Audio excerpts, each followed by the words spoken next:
Fala pessoal, tudo certo com vocês? Bora falar de Grêmio e Corinthians, esse 1 a 1 que rolou lá em Porto Alegre. Um jogo que no fim das contas acaba tendo um peso diferente para cada lado.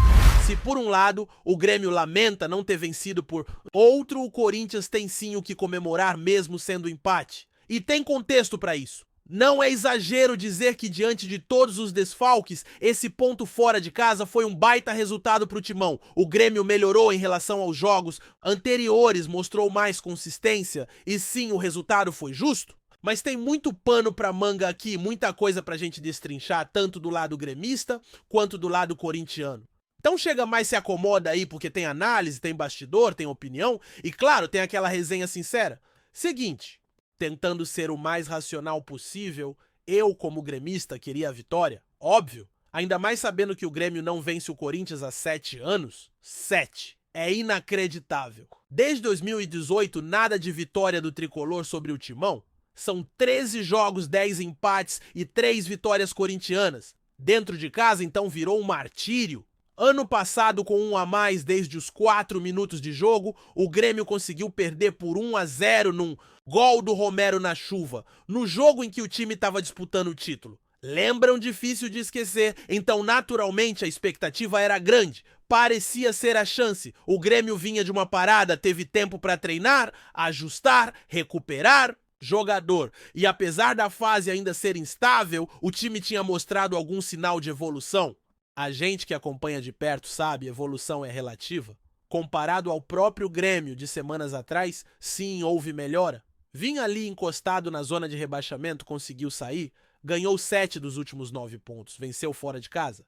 O Juventude venceu o Fluminense, então dá pra dizer que o time tava num embalo melhor. Só que o Corinthians, mesmo completamente remendado, conseguiu equilibrar o jogo. E aí entra a parte que mais me preocupa. Porque se esse é o máximo que o Grêmio consegue oferecer diante de um Corinthians com vários desfalques, então talvez a nossa realidade seja mesmo de meio de tabela. O Timão não tinha Yuri Alberto, não tinha Ranielli, não tinha Gustavo Henrique, não tinha Martins, não tinha Carrilho, não tinha o Memphis Depay. É muita gente importante. E mesmo assim conseguiu segurar o Grêmio fora de casa, jogar de igual para igual e até ter chance de vencer. Isso diz muito sobre os dois times. O jogo começou até com o Grêmio em cima, pressionando, criando, levando perigo. Teve uma cabeçada do Alisson que foi na trave Bright White, quase completou de carrinho, aquela pressão inicial que parecia que o Grêmio ia amassar. Mas o Corinthians respondeu. Teve uma bola na trave também do Thales em boa jogada. Depois, o jogo foi se equilibrando. O Grêmio abriu o placar numa jogada bem construída, gol do Bright White, e parecia que ia embalar. Mas aí o Corinthians encontrou um golaço com o Bidon. Um chute indefensável na gaveta, aquele tipo de bola que o Volpi adora tomar, né? Não é que ele falhou longe disso, mas é o tipo de bola que ele costuma sofrer. E o Bidon foi muito feliz. Ali. No segundo tempo, o Grêmio até teve mais posse, tentou ser mais protagonista, rondou a área, tentou com escanteios, bolas alçadas, mas pouca efetividade. O Corinthians também teve as suas chegadas, mesmo com um ataque praticamente reserva. O Dorival foi lançando os meninos Kaique, Dieguinho, Romero, fez o que dava. O Bidon foi o destaque do lado corintiano não só pelo gol, mas por toda a dinâmica que ele trouxe ao meio.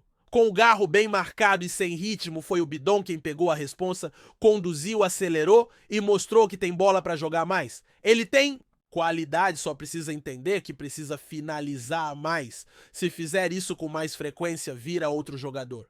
Do lado do Grêmio, gostei do Cristaldo. Costumo criticar ele porque às vezes parece desligado, mas ontem foi participativo, sofreu faltas, buscou o jogo, tentou combinações. O Alisson também foi bem, correu, lutou, deu intensidade. O Pavon entrou melhor do que vinha jogando, pelo menos buscou mais o jogo. O Riquelme da base é um nome que merece atenção. Tem bons gestos técnicos, precisa de mais intensidade, mas sabe, o que faz com a bola tem potencial. O problema do Grêmio, no entanto, está em posições muito expostas. Lateral direita improvisada, falta de profundidade no elenco, carência ofensiva. É um time limitado. E quando a gente para pensar que o adversário estava esfacelado e mesmo assim a gente não venceu, fica difícil não ligar o sinal de alerta. Sobre o Corinthians, é isso, o empate precisa ser comemorado, sim. Por tudo que faltou pela postura competitiva, pela entrega dos meninos que entraram, dá pra criticar o Dorival? Sinceramente, não. Ele fez o que tinha, organizou o time, foi coerente. Nas trocas tentou dar mais gás no segundo tempo. Não tinha muita alternativa e mesmo assim o time foi competitivo. É claro que o torcedor quer mais, quer vencer, quer jogar bonito, mas nesse contexto esse pontinho vale muito, principalmente se a pausa agora for bem aproveitada. Essa data FIFA pode ser fundamental para o Corinthians se reestruturar. Vai ter 15 dias de férias e depois mais 15 de treinamentos. A expectativa é que o clube traga reforços, recupere os lesionados e volte mais forte. O que se viu nesse jogo contra o Grêmio já foi um avanço em organização mesmo com tantas ausências. E aí entra outro ponto importante: elenco. O Corinthians precisa contratar. O jogo de ontem deixou isso escancarado. Quando precisa recorrer ao banco e não encontra soluções, a conta chega. O Thales Magno, por exemplo, tem qualidade, mas ainda peca muito na tomada de decisão. O Hector também limitações claras. A entrada do Romero, os meninos, tudo muito no limite. Aliás, a situação do Coronado chama atenção. Garro, visivelmente sem ritmo, era natural a troca. E o Coronado nem entrou. E não é a primeira vez. Todos os técnicos que passaram pelo Corinthians não usaram ele. Algo há. Talvez intensidade, talvez falta de leitura tática, mas algo impede que ele jogue. O Emiliano, inclusive, já falou isso, que nunca encontrou a posição ideal para ele. E aí a gente começa a entender que talvez não seja só uma questão física ou de adaptação, mas sim de encaixe. E se não vai ser usado, que se resolva. Não dá para ficar com o jogador encostado só por ter contrato. Para fechar esse trecho, queria destacar uma informação importante sobre o zagueiro Luizão. Ele deu entrevista para o André Hernan explicando por que não veio para o Corinthians. Estava tudo certo, o West Ham tinha liberado ele, queria a família corintiana. Mas o clube recuou porque preferiu priorizar um atacante. Trouxe o Memphis, Luizão entendeu, foi profissional, reconheceu que o Memphis deu certo, mas agora ele está de novo disponível sem espaço na Europa. Contrato até 2026, podendo assinar pré-contrato no fim do ano. E mais, ele quer muito jogar no Corinthians, tá facinho no mercado. Se a diretoria quiser, contrata. O Corinthians precisa de zagueiro e o Luizão quer. Então é um negócio possível. Só depende do clube. Falando mais sobre esse contexto do Corinthians, é importante destacar como o time ainda sofre com a falta de identidade tática e um padrão de jogo definido. O Dorival, mesmo com experiência e sabendo trabalhar com o elenco remendado, ainda não conseguiu encontrar uma fórmula estável para o time. Não é fácil, claro, porque o elenco está bastante carente e ainda vive um momento conturbado fora de campo. A diretoria, apesar de mostrar sinais de melhora, ainda não conseguiu trazer reforços que façam a diferença de verdade. E isso pesa muito dentro de campo, porque o Corinthians tem se apoiado demais em jogadores que estão longe da melhor forma ou que simplesmente não têm potencial para carregar o time no momento. Do outro lado, o Grêmio segue tentando se reencontrar. O 1-1 contra o Corinthians não apaga os problemas que o clube vem enfrentando desde o ano passado com a saída do Renato, a troca de técnico no meio da temporada, as mudanças no elenco e a queda de rendimento dos principais jogadores. O time ainda está longe de ser aquele que briga pelo título, e isso fica claro na falta de variações ofensivas e na dificuldade em segurar o resultado quando precisa. Ontem, por exemplo, o Grêmio poderia ter matado o jogo no segundo tempo, mas faltou tranquilidade e qualidade no último passe. O time mostrou vontade, isso sim, algo que não era tão evidente antes, mas não teve aquele algo a mais para definir o jogo. E essa questão da vontade é fundamental para quem acompanha o Grêmio. O time vinha muito desligado, como se estivesse jogando sem alma. E isso sempre acaba refletindo na tabela. O treinador atual tenta corrigir isso, mexe na formação aposta nos mais jovens, mas a verdade é que ainda falta entrosamento e padrão coletivo. O Grêmio tem bons nomes, tem atletas que sabem jogar bola, mas está em processo de reconstrução.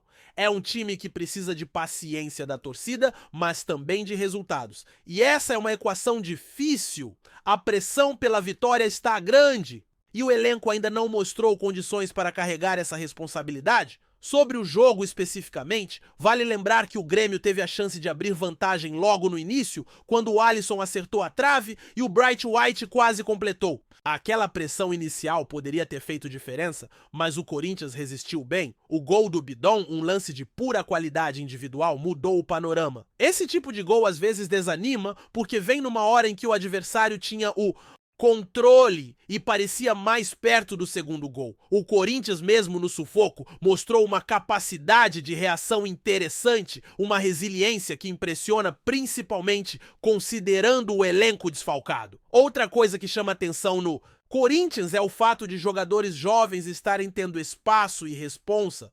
O Bidon é um exemplo claro disso, assim como outros meninos que aparecem aos poucos. O clube aposta bastante na base, até porque o orçamento limita contratações de peso. Mas o desafio é fazer esses jovens evoluírem rápido e darem conta do recado em um campeonato tão difícil quanto o brasileiro. O futebol brasileiro tem cada vez menos espaço para erro e quem não consegue se firmar logo acaba sumindo. A pressão na molecada é enorme e o Corinthians tenta equilibrar isso, mas é um processo que ainda está longe de ser tranquilo. No Grêmio, a situação dos jovens também é delicada. O Riquelme, por exemplo, mostrou lampejos de talento, mas falta ainda uma consistência para ser titular absoluto. O clube tem investido na base, e isso é positivo, mas o cenário do futebol hoje exige resultados imediatos, e essa mistura de base com veteranos que não estão rendendo cria uma insegurança que se traduz em instabilidade na tabela. O que se espera é que, com o passar do tempo e algumas contratações pontuais, o Grêmio consiga ajustar esse equilíbrio entre experiência e juventude. Voltando à questão do elenco, o Grêmio tem uma limitação clara nas laterais. Ontem, a lateral direita improvisada foi um problema, e isso não é novidade. A ausência de peças de qualidade nessa posição acaba sobrecarregando o sistema defensivo e limita as opções ofensivas. A lateral esquerda também vive um momento complicado, com alternância de jogadores e falta de regularidade. Essas falhas de estrutura acabam comprometendo o time como um todo, principalmente contra adversários que sabem explorar esses pontos. Se o Grêmio quiser crescer no campeonato, precisa resolver isso o quanto antes. Falando em resoluções, o mercado de transferências que está por vir será fundamental para ambos os clubes. O Corinthians, com orçamento limitado, precisa ser cirúrgico,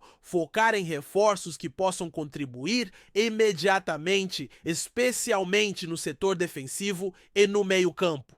Jogadores como o Luizão, que já demonstraram interesse em vestir a camisa do Timão, podem ser opções inteligentes. Já o Grêmio, que ainda luta para reerguer sua estrutura, precisa pensar em equilíbrio, reforçar o elenco sem perder a identidade e principalmente encontrar soluções que tragam mais qualidade ofensiva e segurança defensiva.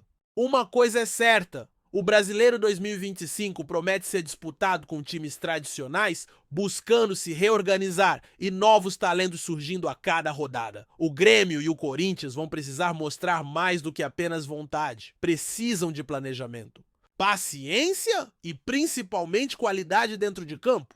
Para o torcedor, essa combinação é sempre um teste de fé. Ver o time que a gente ama sofrer, passar por crises e oscilações é difícil, mas faz parte do jogo. O que resta é acompanhar, cobrar e, claro, torcer para que os próximos capítulos dessa temporada sejam melhores para ambos os lados. E não podemos esquecer que o futebol vai muito além dos 90 minutos. O que acontece fora de campo, nas reuniões, nos bastidores, nas decisões da diretoria, tudo isso influencia o que a gente vê em campo. Por isso a paciência deve andar junto com a cobrança. É um momento de reconstrução para os dois clubes e, mais do que nunca, é hora de união e foco. No final das contas, é essa soma que vai fazer a diferença para que o Grêmio e o Corinthians voltem a ser forças a serem respeitadas no cenário nacional. Antes de prosseguirmos, te pedimos que deixe seu like e já se inscreva no canal para não perder nenhuma novidade exclusiva do Corinthians continuando. Nos bastidores do futebol mundial, um rumor começa a ganhar força e promete movimentar o mercado de transferências nos próximos anos, especialmente em 2026. Segundo fontes próximas a clubes brasileiros e agentes de jogadores, um príncipe saudita estaria interessado em montar um verdadeiro Império Árabe 2.0 no Brasil, com duas contratações de impacto que mexeriam com o coração dos torcedores. Neymar, atualmente no Santos, e Paul Pogba. que estaria sendo especulado para chegar ao Corinthians. A ideia, segundo essas informações, é que o príncipe use seu poder financeiro para trazer estrelas internacionais e nacionais para o cenário brasileiro, com um projeto ambicioso de transformar clubes do país em potências que possam rivalizar até com gigantes europeus. Neymar, que retornou ao Santos recentemente e vem mostrando uma fase sólida no clube, seria o primeiro alvo desse plano. A possibilidade de o craque, ainda com bastante mercado, se tornar peça central do projeto árabe no Brasil, desperta a curiosidade e o entusiasmo da torcida santista, mas também gera dúvidas. Será que Neymar topa esse desafio? Ou o interesse seria apenas para mantê-lo sob contrato com o Santos até a proposta bilionária aparecer? Já o segundo nome que começa a ser ventilado com força para fazer parte desse plano é o de Paul Pogba, um dos grandes nomes do futebol mundial, atualmente em fase de reconstrução de carreira. Pogba no Corinthians pode parecer improvável, mas a conversa nos bastidores do futebol aponta que o príncipe saudita estaria disposto a trazer o francês para o timão, visando não apenas a força técnica do jogador, mas também o prestígio que sua chegada traria para o clube. Imagina-se que esse movimento poderia ocorrer já em 2026, ano em que o mercado de transferências pode se abrir para negócios ainda mais ousados, diante de contratos se aproximando do fim. Ainda que tudo isso esteja no campo das possibilidades e rumores, o burburinho é grande. Fontes revelam que conversas preliminares já teriam sido feitas, com olheiros e empresários avaliando o impacto que essas duas contratações poderiam ter tanto em campo quanto no marketing dos clubes. O Império Árabe 2.0 não seria apenas uma ação esportiva, mas uma investida comercial para abrir novas fronteiras no futebol brasileiro, trazendo investimentos e visibilidade nunca antes vistos. No momento, clubes e jogadores preferem não se pronunciar oficialmente, mas a torcida está de olhos atentos. Neymar e Pogba em terras brasileiras pode ser apenas um sonho distante ou o prenúncio de uma revolução no futebol nacional?